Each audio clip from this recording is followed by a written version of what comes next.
Hope Nation. You're listening to the Hines Podcast, the most mentally stimulating podcast around. What is cracking yet again, Hope Nation? It is your friendly neighborhood Kevin Hines, and I'm with your friend and mine, Mr. Erik Sebusch. How you doing, my brother, my best friend. Today's guest is someone you've met before on the podcast who understands that numbers are never just numbers. They represent people, futures, risk, responsibility, and consequence. Erik Sebusch is a global finance leader, a venture strategist and expert, and a senior figure at a top global investment firm, operating at the highest levels of institutional capital, venture investing, and long-term value creation. But what makes Erik extraordinary is not only his command of markets or his ability to see opportunity where others see uncertainty, it's his moral compass. Erik lives at the intersection of capital and conscience. He understands that money can either widen suffering or help and heal it. And he has chosen the latter. In a world where finance often distances itself from humanity, Erik brings humanity directly into the room. He asks not only what this will return, but what will it cost? And who does it serve? His journey from where he came from, how he was raised, the values that shaped him, and the discipline it took to thrive in elite financial spaces reveals something essential. True success is not just about accumulation, but about alignment. This is a conversation about leadership under pressure, about ethical investing, about legacy, and about those who steward capital, who also steward lives, whether they acknowledge it or not. This is part 2 of our incredible conversation. Make sure to see part 1 about Erik's family and friends. And it goes deeper into purpose, responsibility, and why Erik has chosen to invest not only in markets, but in media. I'm honored to welcome back my brother from another mother, my collaborator, and a man whose integrity I deeply respect, not to mention one of the executive producers of my new film, Death Bridge, Mr. Erik Sebusch. Hey, brother, how are you? It's so good to be here. Good to see you, brother. I'm honored to be here. I'm glad you're back. I'm glad you're back. Thank you very much for having me. Erik, I have got 8 impactful questions for you. And I want you to prepare yourself, take a breather, get ready for it. I don't know. Well, he doesn't know these questions.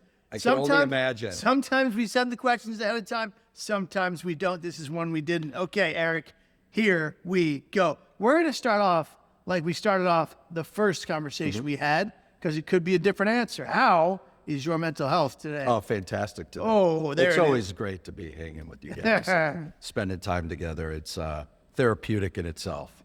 Good. We were to around people you love. People you love, people you care about. We were at the It's Free to Dream Foundation Gala. Yeah, what a great night. Gala. What a great cause. What a set of fantastic people that really, gave their time and opened up their pocketbook, which was really lovely to see. Shout out Ken Steves, Chris Taft, and Maggie Rose for the great work you did on the It's Free to Dream Foundation Gala. It was incredible. Raised a lot of good money for suicide prevention and brain and mental health for youth, actually. And it's true. It is free to dream. It is free to dream. That's right. Erik, take us back to the beginning. For those that haven't seen your first episode, where did you grow up? What was your upbringing like? And what early lessons shaped your relationship with work, responsibility, and success? Well, I grew up in Cleveland, east side of Cleveland, in a city called Euclid. Wonderful place, great family values, great work ethic. There wasn't a lot of materialism. And I learned that love was pretty important. I grew up with lower income, less opportunities, less means, but there was a lot of love in the family. My mom, made sure everyone said, "I love you" every night. And I think that helped a lot to shape. Also, working hard was something my mother drove into me. And early on, even when I worked at Burger King in Cleveland, or landscaping, or concrete construction, putting myself through school and actually clothes on my body at an early age, I tried to find the hardest working person, and I would work circles around them. And I figured, I might not be able to go to Ivy League schools and have these amazing degrees, that I could never have that opportunity. I figured I'd just work harder. And coming from that area, you have a little bit of a chip on your shoulder, and you always want to work hard and smart. You were always the hardest worker in the room. I tried. I tried. As our friend DJ would say. I tried. All right, I love that. I remember many times. I remember one time in Burger King, I would get problems from the other employees, like, you got to slow down because you're setting the bar way too hard. High. They go, whoa. We don't want to overachieve here at Burger King. Calm it down. But it didn't matter. And I think that says a lot about life. It doesn't matter if you're mopping a floor or sweeping a floor. If you have, you focus on quality and do it quick and do it fast, it follows through everything you do. So you learned work ethic from a very young age. Yes. And I had paper routes at 8 years old. Oh, wow. I worked concrete construction and landscaping at 14, 15. Yeah, I did. I babysat at like 9, 10 years old, mowed lawns. I did anything I could to get. How do you work around circles on people when you're babysitting? Well, you mostly sit in the living room and watch TV while they're sleepy. But well, you can't be like the best babysitter. I was the best. I was the best. Fun. I was the best babysitter in the sense that we had fun and we played games, and it was like the kids. We always played. It was like they always had the best of times when Uncle Kevin was around. Awesome. It was cool. See, that's optimizing. Yeah. But then I mowed a pretty good lawn. Probably not as good as mine. Okay, well, perfect. It's debatable. It's debatable. Trimming bushes. Let's do a little grass cutting off. We're doing contests. Yeah. The grass cut off. Erik, finance can feel like an exclusive world from the outside. How did you first enter the space, and what were the biggest obstacles you had to overcome really in your career? So I was working concrete construction during the days, and then I was working at a grocery store called Pick and Pay at nights. And I was going to college, and I heard of an internship at Merrill Lynch, and I was always reading magazines about finance as a kid. I would get, I'd get silver and gold opportunities. People would call the house trying to sell stuff as I was like 12 years old. My mom was like, what are these people calling you for? And she'd be like talking to them, saying, don't. I wish I would have invested then, because it was a win-win, because they were selling to a child, right? Oh my God. But, the Franklin Mint would be calling me, but I always had interest, and I wanted to get into stocks and finance. And Merrill Lynch had an internship. I applied, I didn't get the opportunity, but all of a sudden I get a call, and the sales manager from Merrill Lynch in Cleveland office said, hey, I was moving my office and I found your resume behind the credenza. It must have fallen. And I felt that it was a sign that I should give you a chance. And so he called me. I came in, interviewed, and he said, we were at the end of the interviewing, so I just, wanted to talk to you. And I hopefully impressed him then. But the next morning, I was there at 7 a.m. with a dozen donuts. And he came in, and I said, I just wanted to thank you for the interview, and here's a dozen donuts, and I'll be here every morning until you hire me. Wow. And so he was kind of blown away, and he said, we'd love to have you. And they brought me on, and I was working and going to school at the same time. Yeah. That was my initial career. This was, I think in 87, just after the crash in 87. Just to paint a picture here, I was born in 81. So. But thanks, I'm old. He's handsome, but he's a little older than me. You were older. Maybe I'm wiser. Who knows? Yeah. Who knows? Erik, that's incredible. You had the gumption and the fortitude to walk in and potentially walk in every day had he not hired you that day. And I did not have a great GPA. Not a good GPA. But a lot of that had to do that I was working days and nights. Yeah. Right? Yeah. I mean, I just couldn't.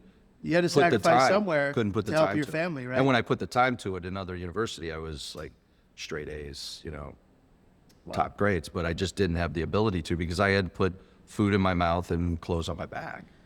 I think today about this whole term of quiet quitting in our youth, and even adults alike who are going through the motions at work, not fulfilling the needs of the job, and not completing the tasks at hand. Yeah. Because they just don't feel like it. Yeah. And I think of you, who back then is hustling hard, grinding like a son of a gun, and getting it done no matter the cost, because you want to not just impress your bosses or those higher ups, but you had a steadfast, ethical background to your work ethic. Yeah. Which is incredible. And I think some not everybody.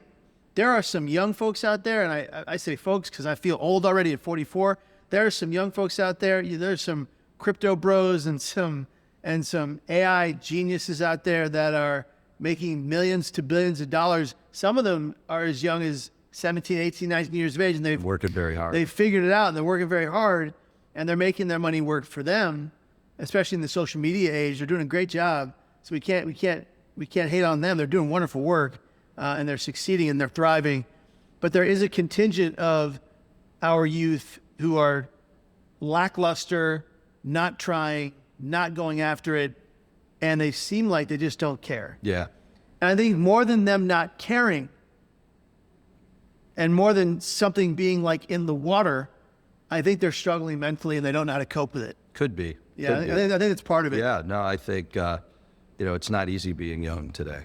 It's not easy being young today, and there's a lot of pressures on you, a lot of pressures on certainly in America here, and the students that go to school here. And, I know students in my circle, younger guys and girls who every class there is an AP class. And if according to their parents, if they don't get into this or that school, then they haven't succeeded in life. And that's just not what life is about, or how reality works. You're right.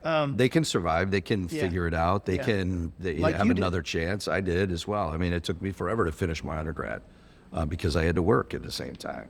But now I have my master's, and I'm doing okay. You do really well. So you now operate at the highest levels of global finance and venture capital. What mindset shifts were required for you to move from ambition to mastery in your mind? Well, it's a lot has to do with that 10,000 hours, right? Doing it a lot and often. I do think that you have to have an innate love for people and understand the individual and what makes them tick. I think one of my good skills, or one of my superpowers in my job, is I can assess people pretty well. I have to assess someone that's honest and a good investor, as well as their ability to have sustainability in that position, because many people get hit with paychecks. And do they have the drive to continue on to outperform? That's not always the easiest thing to do. And I think my upbringing and where I grew up, because I had to look behind my back and watch where I was going, and there were someone always trying to get you or get in a fight with you. I learned to identify sort of motivations and auras. And as I was young, I would ask my friends, what did XYZ say about me, or what did you guys talk about and how did they react? I tried to get into the mindset of how somebody act when they were around or not around me and around me.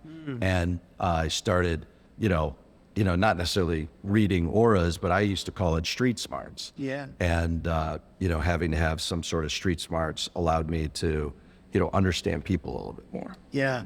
I think that's really crucial, to be aware of those that surround you, and aware of their inner thoughts about what you're working on.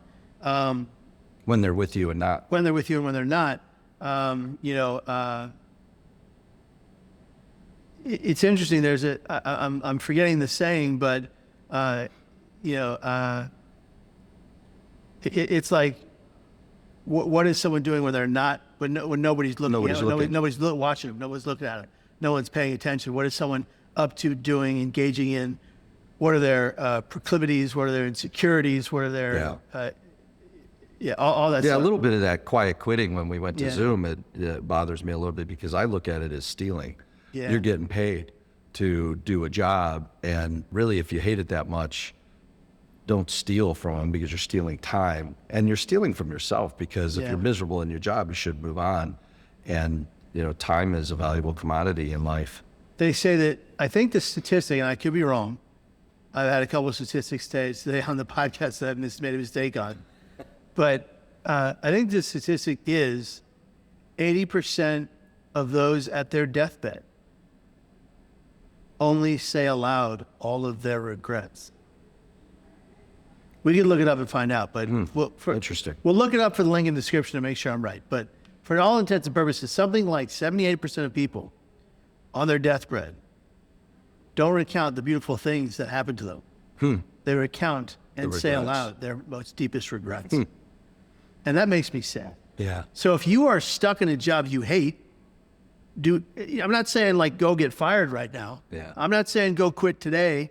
Get yourself situated, find a new way, find a new path forward, learn what you can do to find what you love, find your said purpose, and go toward that goal. Yeah. So you can thrive and be happy. So you're happier, yeah. Exactly. So you're happy. You got to be happy in this life, or else what are you doing?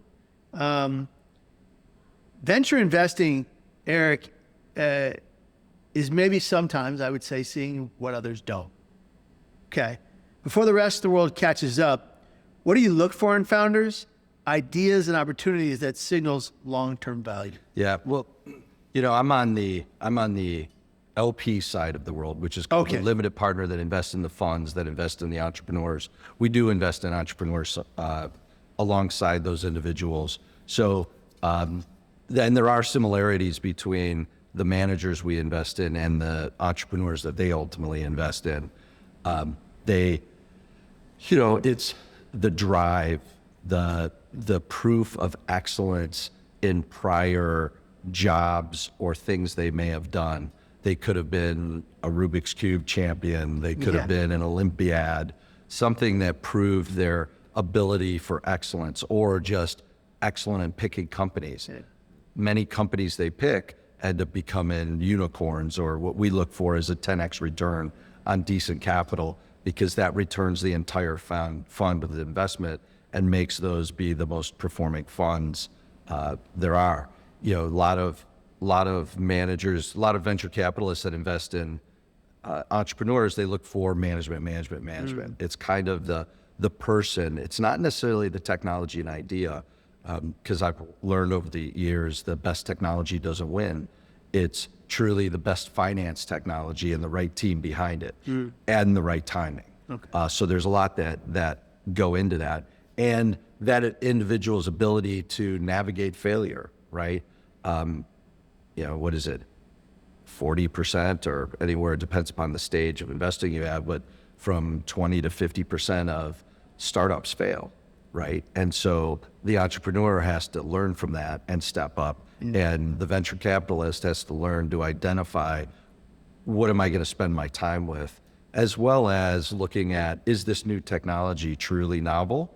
And is the market that it's addressing truly a large total addressable market? Wow, I think my dad is going to love this conversation. I love your dad. We're going to send my dad. He's got. My dad. I know you've had podcasts, but he's a good financier. My dad, just for all you watching right now, was a 49-year banker, 49-year finance man, an economist, if you will. Icon of San Francisco. Icon of San Francisco banking. Yeah, the history he knows. Behind the scenes. One of the most prominent San Francisco bankers of his time. Helped stand up a lot of the buildings in downtown San Francisco. Helped stand up a lot of oil rigs, and just an incredibly gifted economist of his time. So he's going to really appreciate this conversation. Okay, Erik, you've had exposure to an incredible breadth of work across markets and geographies. How does that global perspective change? How has that global perspective changed the way you think about risk, impact, and fiscal responsibility? Well, venture capital is a risk asset class. So I'm okay with taking on risk, right? And I understand that there's a level of risk we need to endure.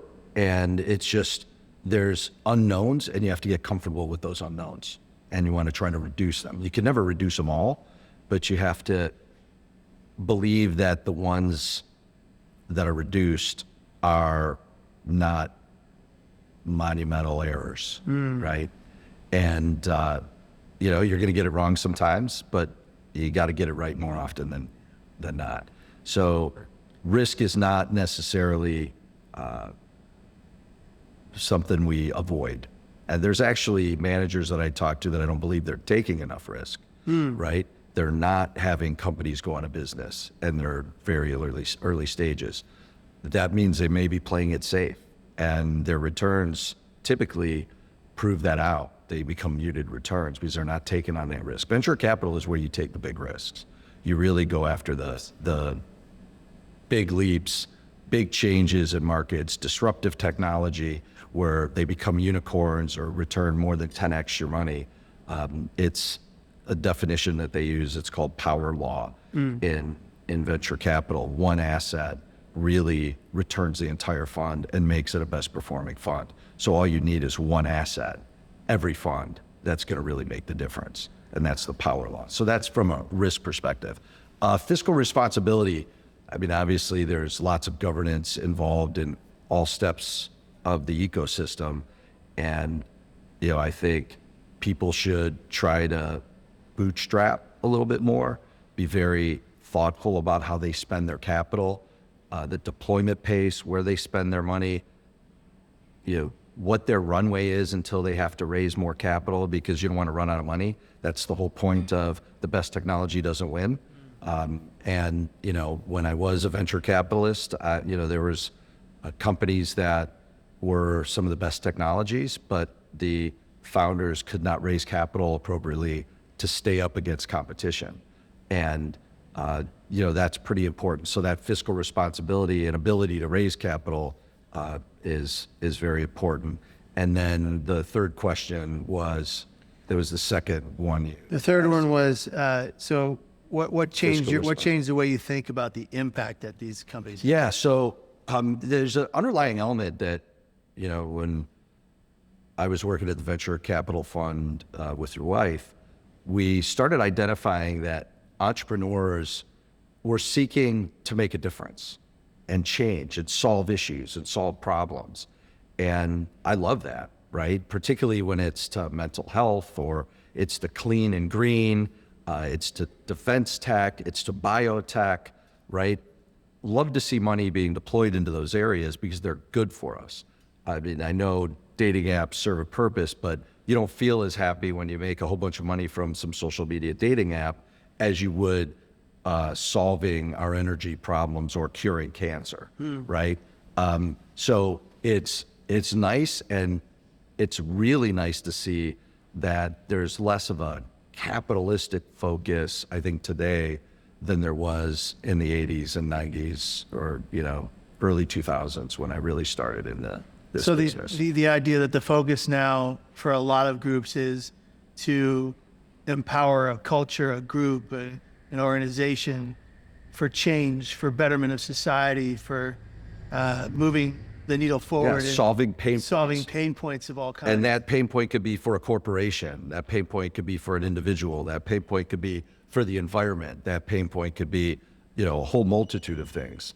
But it's for good and hopefully some, change and improvement. Plus, I get to work with, I call the top of the food chain. It's sovereign wealth funds, it's endowments, foundations, ultra high net worth, corporate pensions. And you think about the money that goes to the foundations. If I can help these foundations grow and make more money, that's more money into the environment and into the world to help and do good things. The pensioners have more security with their pensions when they retire.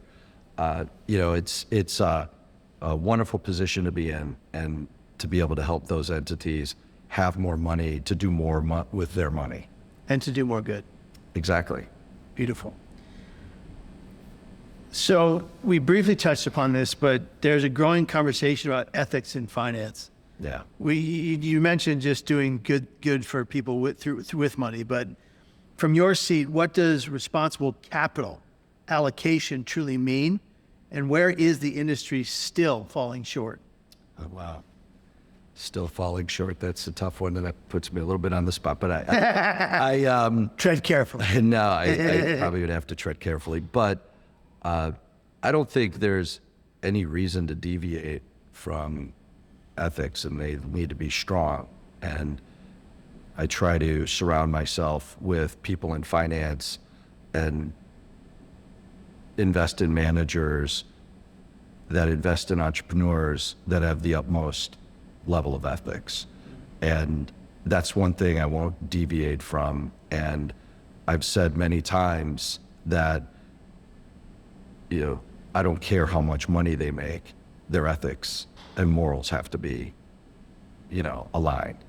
And, there's some people out there that make a lot of money and lots of people want to give them money, but, that, I don't know, jerk quotient so high and their ethics may not be aligned. I would not recommend client capital going to those individuals. Well said. I mean, it could taint your brand and it could taint the client's brands, right?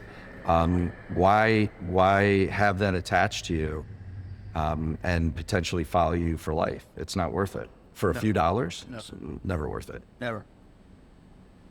So we've talked a lot about finances, ethics, fiscal responsibility, and the kind of groups your work invests in, and on the LP side.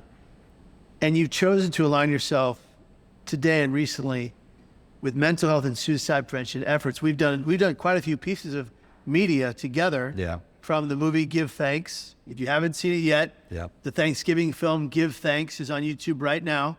Just enter in Give Thanks plus Kevin Hines, and you'll find an incredible film, short film, really quick, featuring my family and Erik's family, and our conversations about what we are thankful and grateful for in this life. Because, Erik, as some of you may know, and I know, and we know, gratitude and resilience are the two most protective factors from suicide. Gratitude and resilience. If you can have gratitude in your most painful moments of life for whatever you've gone through or been through or are going through, you can survive them.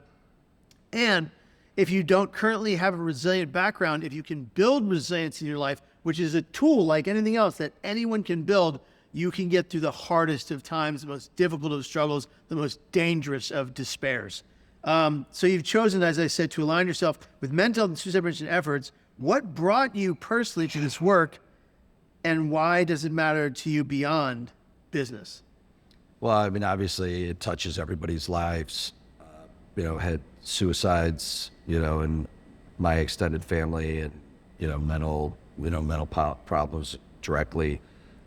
I think, and I struggled, and we all struggle, right, at some certain level.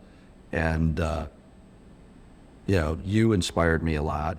And in finance, you really have to be stoic and work really hard, work circles around everyone, right?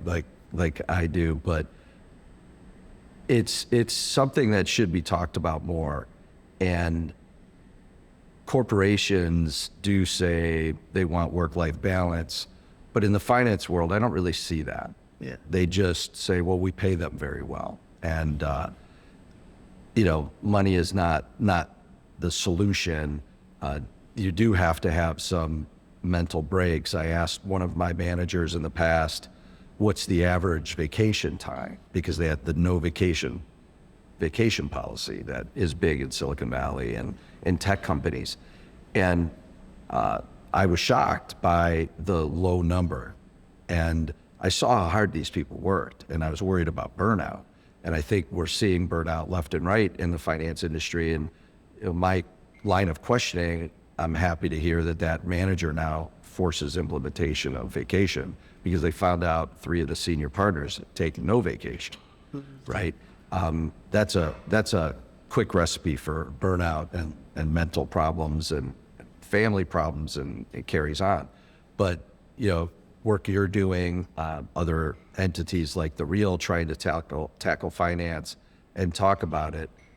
The more people talk about, the hurt brain, you can see a broken arm, but you can't see a broken brain. The more will be acceptance of it, because when I came up the ranks early on in my career, it was like, come on, shake out of it, right? Just, shake it off, you'll be fine. And it's not always that way. And, the more we tick away at some of these industries that ignore it, the better the world will be. The better the world will be, 100%. Looking forward, Erik, what legacy do you hope to leave, not just in finance, but in lives and causes you've chosen to support? Well, I've always hoped that I've been helpful and kind to people.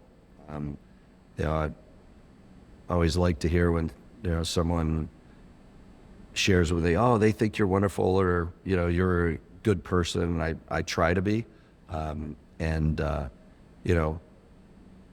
it's sort of that pass it on. A smile delivers and keeps traveling. You just want to be open and help everybody that you're around.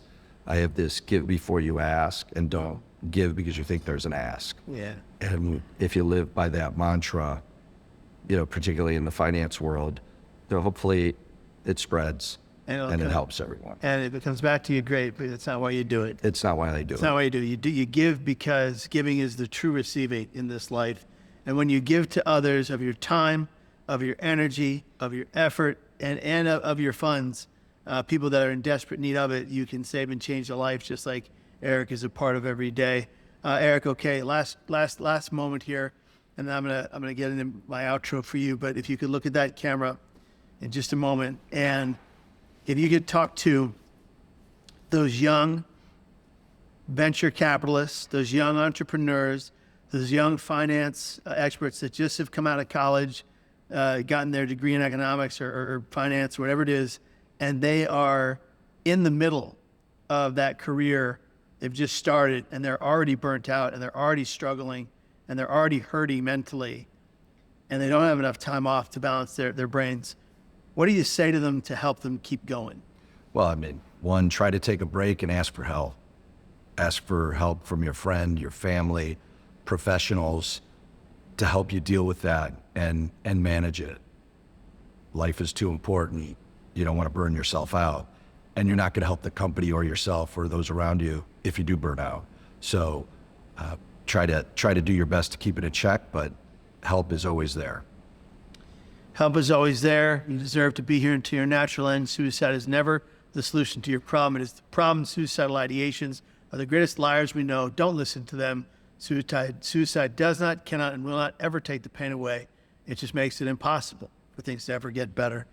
This two-part conversation with my great friend, my brother Erik Sebusch, is a reminder that leadership is not defined by titles, it's defined by choices. Erik shows us that it is possible to succeed without selling your soul, to operate at the highest levels without losing your humanity, and to invest in the future without abandoning the present. He embodies a model of leadership where capital is not cold, but conscious, and where impact is measured, not only in returns, but in lives touched and futures protected. Part 2, we've just gone through, has taken us beyond Erik's career into his character as a man, and what emerges is clear. When values guide vision and purpose guides power, extraordinary things can happen. Erik, thank you for your honesty, your intellect, and your willingness to stand for something bigger than profit. This conversation matters, and so does the example you set so well. Before we close out this podcast episode, this Hindsight's podcast episode, I want to make a point of my brother here. Erik is also, and we've mentioned this on the pod, but I want to say it more clearly here, an executive producer of our forthcoming feature documentary, Death Bridge, a film that confronts one of the most painful and urgent public health crises of our nation, the devastating toll suicides have taken on the Golden Gate Bridge, the same very bridge I jumped off in on September 25th, the year 2000, to try to end my life. Death Bridge tells the stories of the lost, those left behind, and those in the front lines, from bridge workers to families to survivors, while documenting a decades-long fight to install the suicide prevention nets that now stand as a permanent barrier between despair and death. Erik's involvement in this film is not symbolic, it's intentional. He understands that capital can accelerate change, that storytelling can and will save lives, and that prevention is one of the greatest investments we could ever make in history on this planet or any other.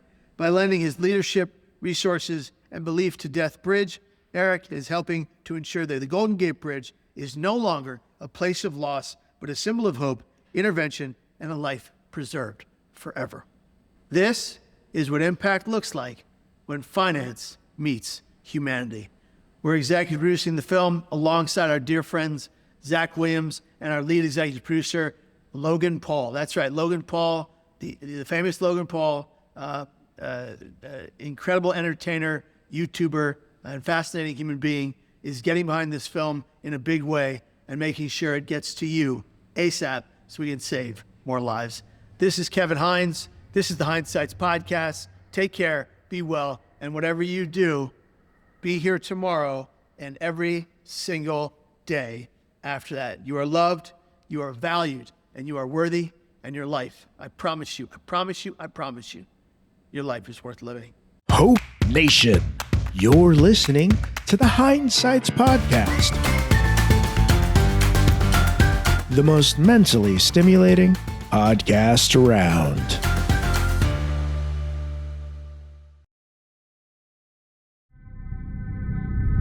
May 28th, 1937. Opening day.